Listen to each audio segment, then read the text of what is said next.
It was 1956 when Jim Elliot, Nate Saint, and 3 other missionaries were martyred while attempting to reach the Waodani people in southern Ecuador.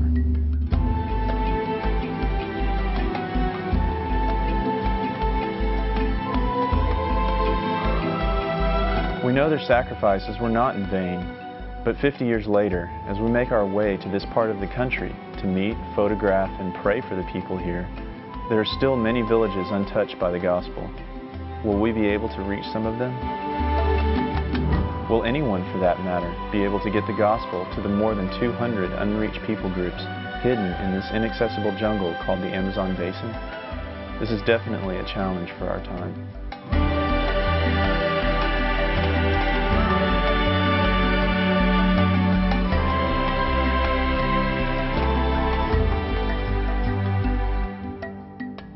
Our journey to the Amazon began in Bogota, Colombia, where we connected with Terry, a missionary to the Amazon Basin, who would be our guide for the next 10 days. So, in looking out at the city here, is this more or less as far as we're able to go? Yeah, here again you have a city of Bogota, about 9 million. We're about as far as you can go as North Americans, because once you get past the outskirts of the city, it just really becomes too dangerous. Yeah, we probably need to go ahead and get on. While we couldn't go outside the city limits, some from the outside had a way of making it in, like this Kogi believer who told us about the tremendous persecution he faces for being a Christian and the spiritual fear and depression his people live with. If we can just get them the hope of Jesus Christ, they can be free from that bondage.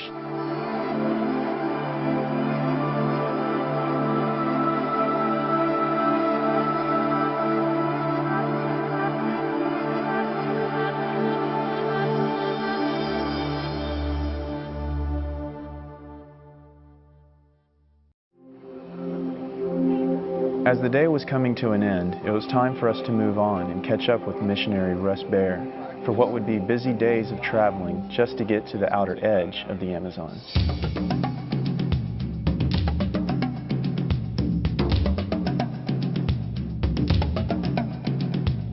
Here we are in Sacua, Ecuador, and our Mission Aviation Fellowship friends are here waiting for us to take us down further south on our journey, further into the jungle.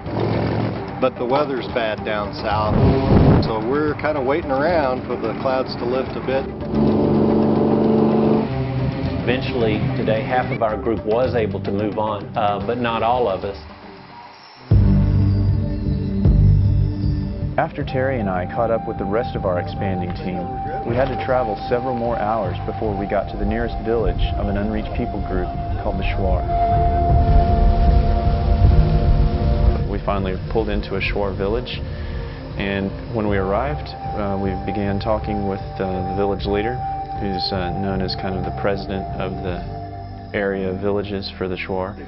Everesto is his name. And he kind of gave us a tour of his village, and we talked with him and visited with some of the villagers. Went up to a Shuar village that was a little further upriver and hiked about 15 minutes and went to a place where there was a typical Shuar house. And then the question was asked, well, tell me about your God. And then he went into detail when he was asked that question about how they find God through taking these hallucinogenic drugs. And after a while they start seeing visions. They'll even get under some of the waterfalls after taking these drugs, and they see visions and spirits.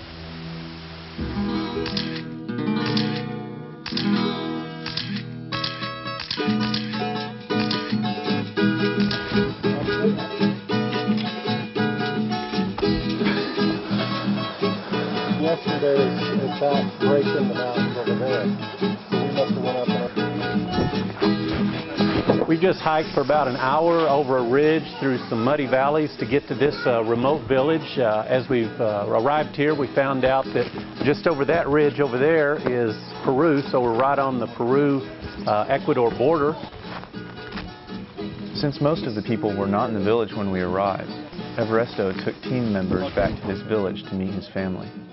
Interesting thing happened when we got there, though. There was a group of people that were there that looked American, and they told us that they were Jehovah's Witness. And it just reminded me that you know, we as Christians that believe in God's Word, we can't wait around. And I believe that the Christian church, if Baptists in America don't wake up, there's going to be some of these cults and other religions get to some of these indigenous peoples before they ever have a chance to hear the pure gospel of Jesus Christ. And so again, I think even in this experience, it showed me that things are urgent. We have to get the gospel out. We can't wait. A couple of days ago, I wrote a journal entry as a result of being in Shuar villages after a couple of days. So I'd like to read that journal entry to you now. So what are some prayers for the Shuar that are specific to them? I want my prayers to have names. Everesto is the name of the village leader. I saw him caressing his son. A father's love is the same everywhere. Can he know and understand the father's love for him?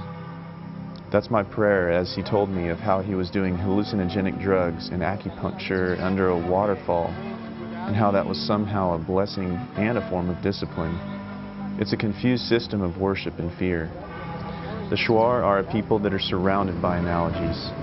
When I read in Romans 1 or Psalm 19, which explain that creation has revealed truth to all people and has revealed it to them plainly, I pray that the veil would be lifted and that they would realize the beauty that surrounds them, that it isn't just aesthetically beautiful, but that it speaks truth to them.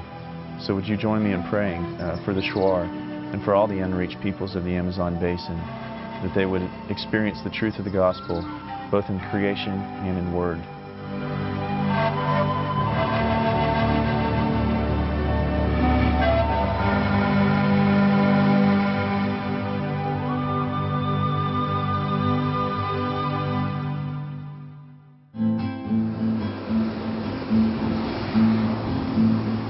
The following day, we were on the road again, making our way to Quito for a short layover to regroup and prepare for perhaps the most challenging leg of our journey.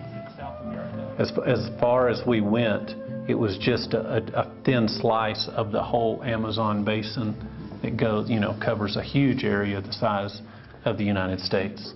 And so you have the challenge of geographical access, but just being able to get to them is not good enough, because the governments are trying to protect these areas and actively do not want outsiders going to these areas. So that's a huge challenge. The day began early. Our sights were set on the Amazonian border town of Leticia, where another team was waiting for our arrival and ready to take us back into the jungle. We're here deep in Brazil on the big Amazon River. Just a few minutes we're going to be going upriver, and we're going to go as far as we can go, see if we perhaps can see any villages, and we'll just see what happens.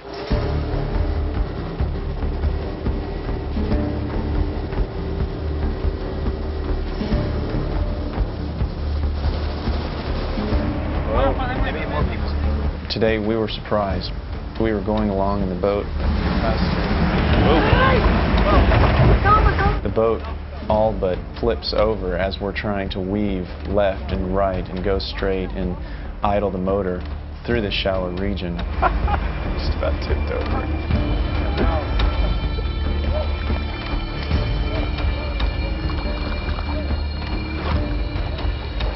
So there's this guy that's yelling across the river just about 100 yards down there, and don't know what he's saying, but I mean, the natural thing from my Western mind of hearing stories about these types of places is that maybe what he's saying is, quick, they're coming, they're gonna spear you or something.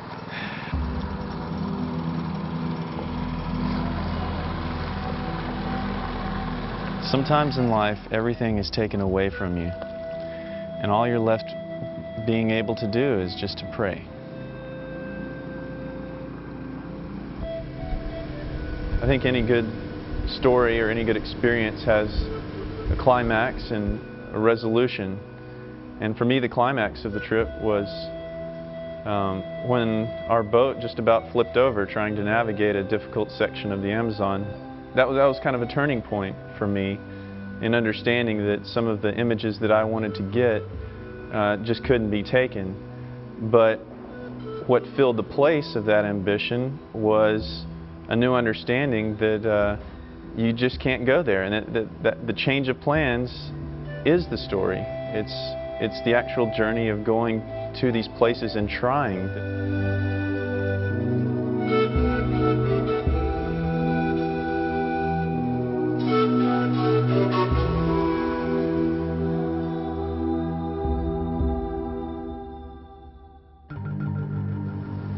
We've come upriver about an hour, and we're trying to get to an indigenous village. We've been told that perhaps we can access and walk to an indigenous village going this way. We have some people guiding us, so we're just going to head down this way and see what happens. Whoa, whoa, whoa, whoa!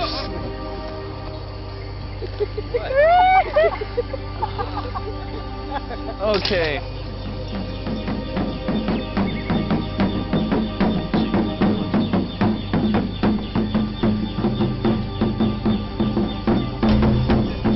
Even though this is an area where outsiders have been able to come in before, it kind of gave me a flavor of what the people live like.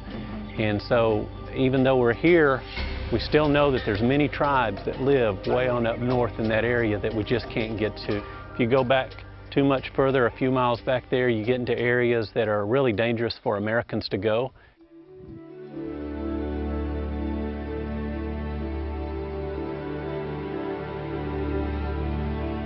As our time in the Amazon was coming to a close, I thought about all the challenges, the illnesses, and the emotional and spiritual strain that we had to endure.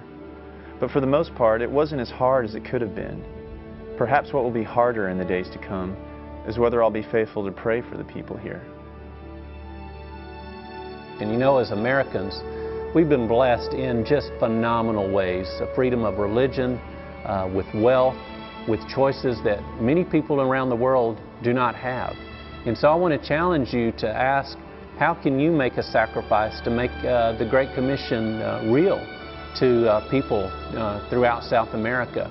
Maybe it will require a sacrifice of time. Maybe you need to get on your knees more often and longer and pray for the indigenous peoples of South America.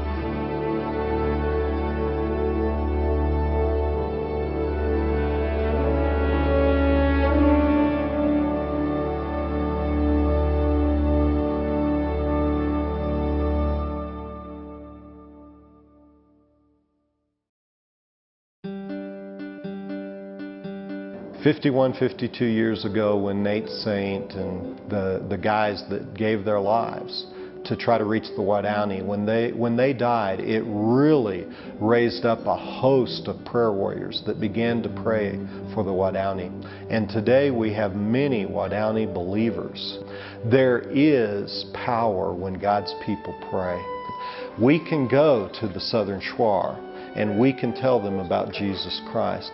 But many of these people groups, we have not figured out God's way of how to get to them yet with the gospel of Jesus Christ.